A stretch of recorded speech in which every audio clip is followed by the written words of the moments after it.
Collins with our Wednesday edition of News Geelong. The National Wool Museum is again hosting the Scarf Festival for 2011, with many talented craftspeople demonstrating their skills in their different genres of this wonderful and popular activity. The proposed new carbon tax on industry and its subsequent flow-on effect to local Geelong households continues to be a much-discussed subject for all of the community to understand. And later in the program, we will bring you all the latest news from the pulsating world of Geelong sport, while sparkling Lani Salathiel will update us with the Geelong and Surf Coast weather expected over the next 6 days. In many ways, the modern story of Australia has been happening at great pace and in many and diverging ways over the course of the past 2 decades.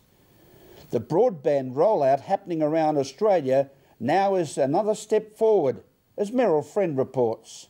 Building the broadband economy for 2011, Councillor Rod McDonald attended the Intellectual Community Forum Conference in New York last month.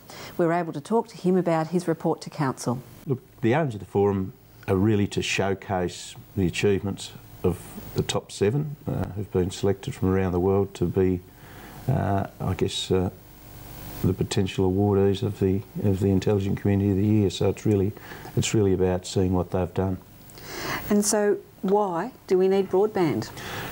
Look, I think people will have seen from the first 20 years of computers, the broad use of computers, that there are a lot of changes in the way we go about business, the way we run our lives, and really this is just an extension of that. And as technology develops, we can incorporate so much more of what we do in everyday life, and that's really the way of the future. And I think we need to be working to enhance or to basically take up all the activities we can in utilising that technology. So this was brought to council meeting last night, and what are the outcomes from that? Look, from this point on, council will now continue working on a digital strategy, which we had commenced, but the report now gives us some sort of, I guess, key indicators, key elements that we need to ensure that we do in that digital strategy, and perhaps the main part of that is really the collaboration and communication with the entire community about what we're trying to achieve. And so that is really connecting the whole community together, isn't it, wherever that fibre is laid, and it's important for a social and economic situation for Geelong particularly? Oh, look, absolutely. Another key point of the conference was that we're obviously looking for economic benefits with what we can do with the fibre optic system, but really it's crucial that we also consider the social benefits, and so it cuts across all different elements of the community, different layers of the community. And so what we will be ensuring is that as we go through this process, that we pick up on all those activities that can be involved and utilise the technology of fibre optic broadband. And it really is quite a broad range of areas. There's the medical side of things, and traffic control and emergency services. Oh, look, it's absolutely a myriad of uses, and you're right, our medical services are looking to develop their I guess diagnostic tools are just one example, which can be done remotely and sent via a fibre optic system through to doctors, the health providers, saving lots of time and lives. But also in the allied health industries, obviously, which council are a major provider of, we were able to do remote activities and basically improve monitoring and services that we need to do with, say, elderly and frail aged people, and that just enhances the service we can offer. Meryl Friend, News Geelong. Thank you, Meryl. During the 2011 Scarf Festival at the National Wool Museum, you can learn how to knit and sew up much-needed trauma teddies, knit teapot cosies, attend felting demonstrations and much more, as Meryl Friend reports. We're here at the National Wool Museum for the 2011 Scarf Festival. This year's theme is Rhythm of Life, and each one of these scarves is unique, from people as young as primary age to the world's artisans.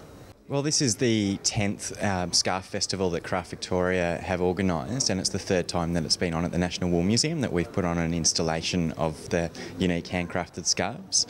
And so it's a wonderful partnership that the National Wool Museum and Craft Victoria are putting together. And this year is the Rhythm of Life, and we can see behind it's looking stunning with all these old records behind us. It's a great idea. What sort of entrants have been put in? We've got a fantastic range of entrants this year. There's 199 scarves, and we've got entrants from all the states in Australia, as well as entrants from overseas, which including America and China, I think. So. And what sort of categories were we looking at? There's the best thematic scarf, that's where the artists have tried to align their creation with the story behind it.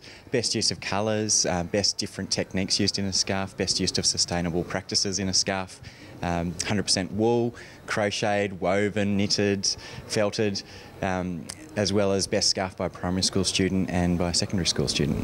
Wow, and you sort of think scarf, yes, everybody's got a scarf, and you think, how can you make an exhibition out of that? But it's just stunning, isn't it? It's amazing. I mean, I don't come from a textile background, and this is my first involvement in the Scarf Festival, and I was astounded by the wonderful scarves that we have here, because I came from the attitude was, what, a scarf is something you wear in winter, and just to see these beautiful creations is wonderful. Yeah. So the exhibition runs till August the 21st? Yeah, that's correct. So we have it on every year, and it usually goes for about 3 months, and we've had a wonderful response from our visitors, which is great. From the National Wool Museum Scarf Festival, Meryl Friend, News Geelong.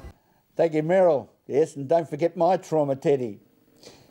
Have you had a Mad Hatter's tea party with a table set out under a tree, pink frosting and invitation wording on the cakes as a get-together with friends, like Brian Coughlin does?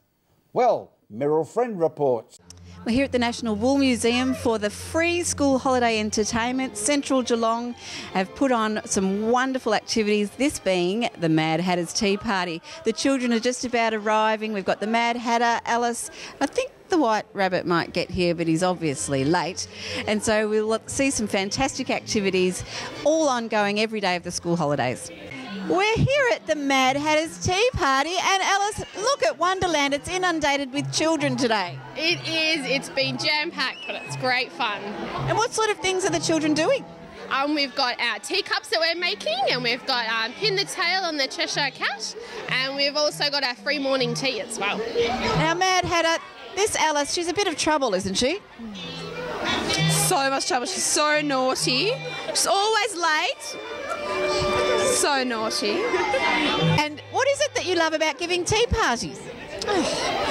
Being mad. And tea. I just love tea. Look at them all. They're mad. They're all mad. Enjoy being mad and enjoy the rest of the holiday. Oh, you have a fab joyous day yourself. Thank you. It's great. We've got almost 500 children coming in today to enjoy this free activity. It's really wonderful. And what sort of things are they able to do? Today they've got making edible teacups, Pin the Smile on the Cheshire Cat, and they're having some morning tea as well. And there's plate spinning and lots of different things. Just to have an opportunity to do these kind of things free for kids is fantastic. And especially the holiday weather hasn't been fantastic, so they're probably all looking for something special to do. Absolutely, yeah. We're looking for inside activities these school holidays, aren't we? Yes. All right, well done. Enjoy the day. Great, thanks very much. From the Mad Hatter's Tea Party, Meryl Friend, News Geelong. Thank you, Meryl. This is News Geelong Wednesday edition as we go to a break and return with more news after this.